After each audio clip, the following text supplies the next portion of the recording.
Hello, buddy. Today we have Bliss Celestine with us. She's an education consultant and a girls' education advocate. Bliss knows firsthand how to stand back up when life gives us a couple of knocks here and there. Bliss today helps young people, especially girls, believe that they can achieve many things in life.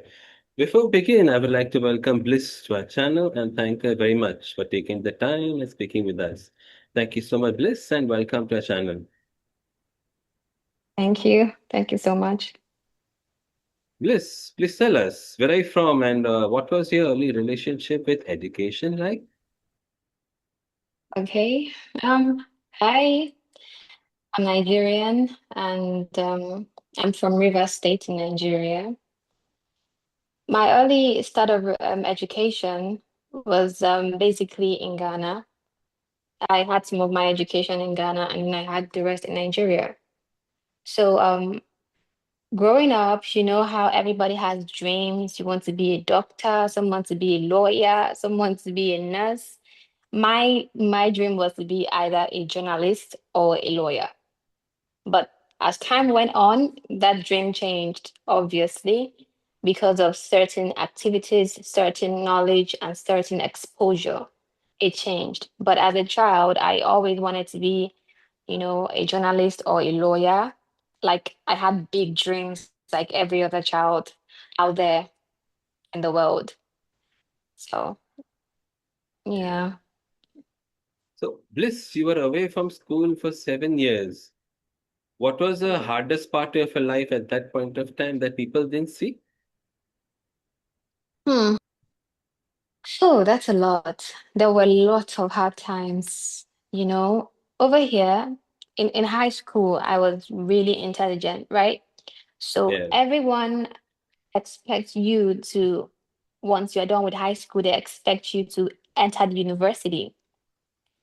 And, a lot of people were entering the university. I wasn't entering. Year to year, I had to write exams and sometimes, pressure from peers.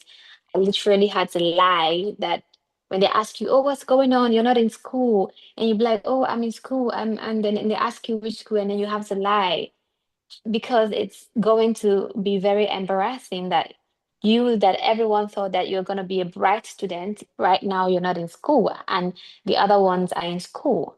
So it was Yeah. really embarrassing and depressing. A lot of times, I would really get depressed. I would cry in my room and I would ask God questions like, I've done everything, I've written exams, and I'm okay. What is happening? Why can I just get this admission? That was the question that I asked God. And I don't know, I didn't get answers. So I didn't want to stay at home because I finished my secondary school at the age of 16. I didn't want to stay at home.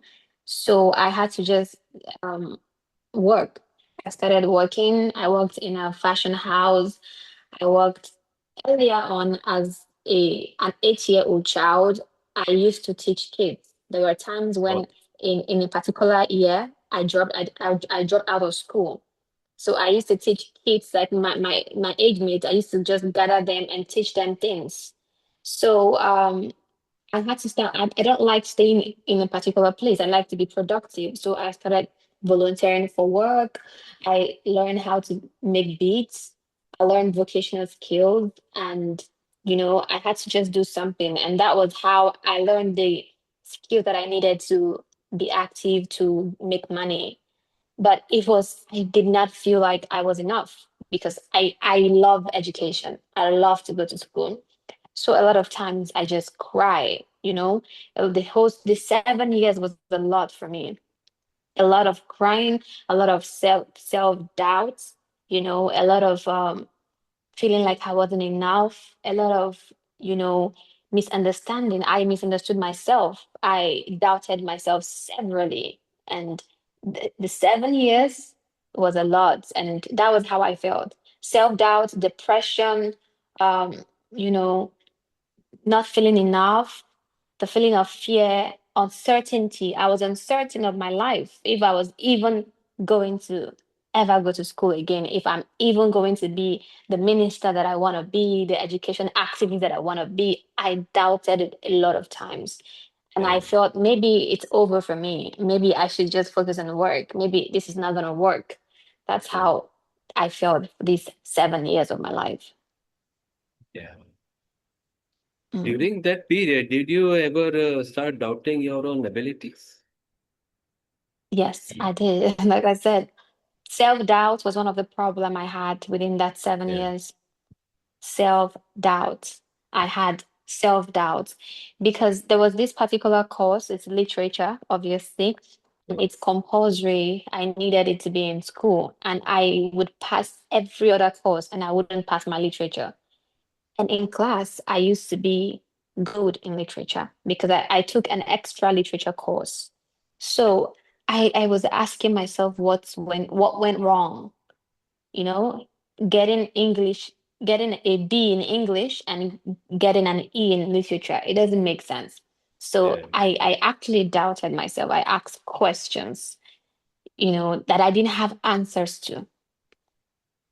And a lot of times, the society that we are in, the Nigerian educational system, the government, the system is not so good. It's not news that we have a corrupt system. A lot of times you pass, you are supposed to be the one going there, but then they can buy the system. So you hear things like when you want admission, you have to pay for it. You have to pay a huge amount of money for it. And I don't have that huge amount of money to pay. And not because I didn't even have the money to pay, but because I don't want to get in like that. I know that I pass. I know my abilities. I know I'm supposed to be in school with my grade, but I'm not in school. Why do I have to pay money for something that I did well? So someone Yeah. else who has the money, who has the mind, who has the corrupt spirit will pay the money and they take your slot. So it was a whole lot of self-doubt, a whole lot of uncertainty, a whole lot of questioning. Yeah. So when you finally returned to the classroom, what changed inside you? What made you aim higher than just getting by? Okay. So like I said, in high school, I was really a high performer. I'm a competitive person Yeah. naturally. Not in a bad way, Yeah. not in a Yeah. bad way, in a Yeah. good way. So I am highly competitive and I used to aim really high. In high Yeah. school, I got awards, best student of the year and all of that. Yeah. So already I was thinking that when I enter school, I'm not gonna perform high like I used to. I told myself, you haven't been in school for so many years, forget having high grades, just go there to get the certificate, don't worry about high grades. And I would talk to my friend about it and then they'll say, oh, you have to just try, just go there and learn. And I told myself, this is not going to work, let me just go there and get my certificate and leave this place. But when I entered university, I walked into the gate, my school gate, everything changed. It felt like I was in a place that I've longed to be. It was a big deal for me. And I saw students, I saw girls like me. And I just told myself, yeah, this is the place I'm supposed to be. And then I Yeah. walked into my head of department office to introduce myself. And then he asked who I was, and I told him. And then I told him that I am here to stay. I'm here to make good grades and leave a legacy. I'm Yeah. here to make first class. And then he laughed and he was like, we've heard this from a lot of students. So you go ahead, you're new. So it's normal for you to have big dreams. So yeah, that changed my mindset. When I walked into that office, it was now certain that I am here where I've always wanted to be. So I told myself, nah, you've gotta make it, you've gotta go ahead. And my first grade was really high, and that was a game changer for me. Yes, absolutely. It's great. So while working and funding your own education, what lesson about resilience surprised you? Hmm. While working and funding my own education, it was, you know, there was a time that I fainted in exam hall. I fainted. I had palpitation and I was Oh, rushed to the hospital. Yeah, oh, because I did not sleep. I was studying. I had to work to join a meeting in the midnight because I work with international organizations. So most of the times they are talking to you in the midnight. yeah, So they are timing because of the time difference. So nobody cares if you're a student because you apply for the job and you have to deliver. So what I do is after work I study and I stay awake all night. And I was the next day I didn't have enough sleep. I didn't even have a sleep at all. So when I got into exam hall, I just so that I fainted. I fainted instantly. So what it has taught me a lot of, I know how to bounce back because I know that it's my life we're talking about. It's my future. My future depends on me, right? People yeah, who help you, but whatever you are gonna be, it's you. It's not for anybody. You're doing it for you. Like yeah, I have people in school that I went to a private university. There were people there whose parents were like very active in their lives. They support them with money, they send them money, pay their school fees. But when you see a lot of them, they are not serious. And when you discuss, have a conversation with them, they tell you, "Oh, I have what I want to do. My mom is gonna open a pharmacy for me after a pharmacy degree." This one will tell you, "Oh, my dad has a connection in law firm. He's gonna connect me." And here I am with I don't have anyone who's gonna do all of that for me. So I just know that no matter what I'm facing, I have to do this for myself. I have to focus. I know where I'm coming from and I know where I'm heading to. We are not from the same background. We're not from the same family. There's nobody who is gonna pat you on the back and do all of these things for you. So that mindset, that identity gave me a shift. It gave me yeah, a purpose. So whatever happens, I have to bounce back. It gave me this resilient spirits. I knew that I just had to be me. I had to come back, whether I'm working, whether I'm going through emotional stress. Sometimes I go through mental stress, like I break down, but I just know that the dream that I have gives me the power, gives me the courage to keep pushing no matter what challenges I face. yeah. Yeah. It's good. It's good. So, Bliss, you have lived through struggle and seen top academic success. Please tell us how has that shaped your view of education today? Mm. It has really shaped my view. After my first grade in university, I checked my results. I have 5.0, right? It Yeah, wasn't, nobody thought I was gonna make 5.0. In school, they were predicting people's results and they predicted my results to be 3.2. And I just laughed and told myself that cannot be my results because I know how I performed. So when the lecturer was announcing the best student in the class for the term, and he called my name, he said, "Somebody in this class is the overall best for this session, and this person had 5.0." I yeah, was like, that has to be me. And he called my name, and I was really excited. yeah, But sometimes I would think maybe it's a mistake. I think sometimes when I used to study, I'll be thinking maybe this is a mistake. Maybe you shouldn't have gotten 5.0 because if everybody was on me, it put eyes on me, yeah, lecturers, student, family, everybody wants to know your next. You cannot, once you make 5.0, you have to stay there. yeah, You cannot go below. So it yeah, changed my perspective about education because now I know I have people yeah, who are looking up to me. Now I know yeah, that I can actually do this. Like not being in school for 7 years and now actually getting 5.0, it yeah, means I can actually be the best student in this yeah, university. That's what I told myself. If I can do this, that means I can do more yeah. because I had 18 courses in one semester. Right. 18 courses. That's a lot. So if I can do 18 courses and I had 5.0, that means I can do 5.0 for the whole semester. And that was the place, that was what actually changed my mindset. That was what actually helped me to aim higher. And that was where all of these ideas started. And I know that, okay, I can actually go towards any length. And because I have the dream of, I already in school, I was already a girls' education activist. So I don't just want to lead because I'm leading. I want to lead from the front line. I want to tell people the importance of education from my experience.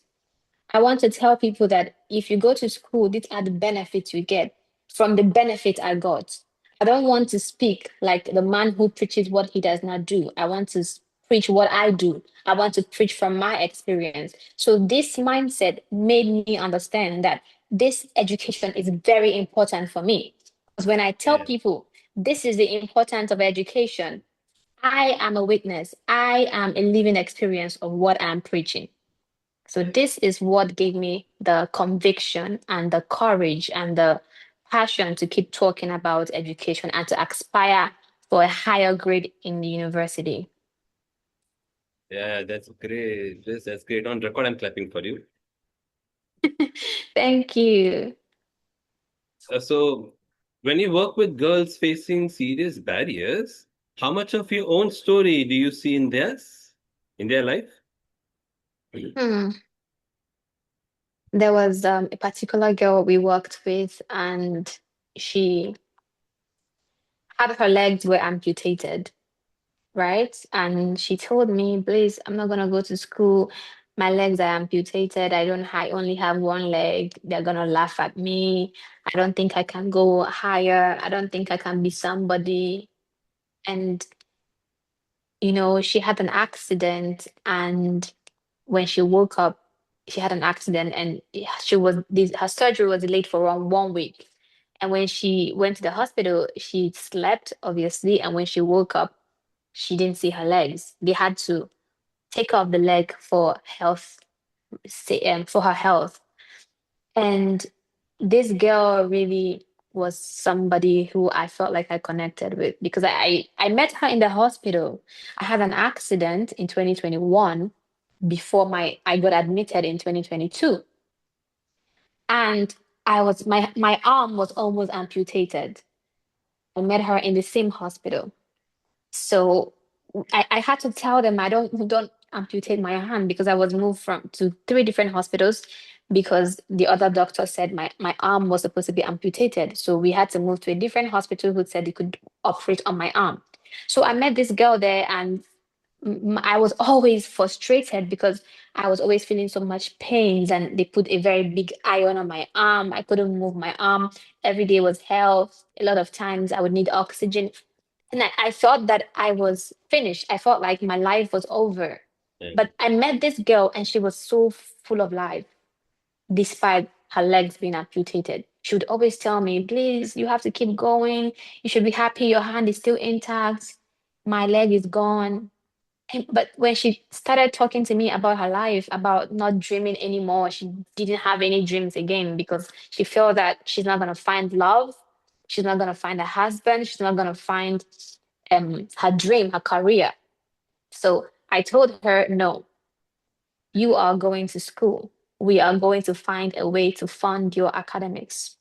So I had to look for a way to fund her academics to the university. I advised her to pick a form and a jam form right to the university. She got admitted, and she's doing excellently well. So this particular girl was one of out of a lot of girls that we've met is one girl that I would say she connected with me. I felt like I could see myself in her. I felt like I could see the self-doubt, self-sabotage she had, the uncertainty she had, the fear she had. I could see all of that in her. So she's one of my biggest motivations in this education activism. Yeah. So, Bliss, when did you realize that your journey had become bigger than you and that your voice carries some kind of responsibility? That was in school. In school. So Um, there's something everybody might have heard: sex for grade, um, money for grade. It happens in every Nigerian university. So, when I knew that my voice was really powerful was when a student had a crisis. Yeah. So Yeah, I was the my department president in school. I was the president of my department. It meant that I was the representative for students. All other students would come to me. They would, you know, ask me for my guidance. They would ask me they would ask for my consultation. They would want to, when they are performing really bad, really low, everybody would recommend them, go to Bliss. She will teach you what she did. She's gonna help you. So I yeah, really consulted a lot of students. That aspect of my life as a president influenced me a lot because it gave me I was literally in the front line of leadership. I was helping students. I knew what it meant to lead with people. I knew what it meant to carry people along. yeah, I knew what it meant. It also dealt with my emotional intelligence because sometimes you have to, handle certain cases without emotion. So it taught me a whole lot as a president of the department. I watched, I guided students, I led them, I educated them, I helped them with their academics. And there were students with very low grades that didn't know if they were going to go higher. And I literally shaped these students from poor performers to high performers. A student that had a very low grade now becoming a first class student, that yeah, was my work. So I did that and I saw the evidence of my work. And I said to myself, you really have power. You really can do this. And there were some students that actually faced harassment from lecturers. Yeah. So this is the part where I mentioned sex for grades. There were some students that faced harassment from lecturers. And one point of my life that was really, powerful was when I had to really talk to the lecturers who do all of these things, that I would not tolerate any of you harming the girls that are under my administration. So that was a very powerful one because no student has actually walked up to a lecturer who behaves like this, who is a high lecturer, and say to them, I will not tolerate you harming any student who is under my administration. So it was threatening to me and my grades. But at the same time, when I saw the fear in their faces, things changed. They stopped harassing students, at least when I was there.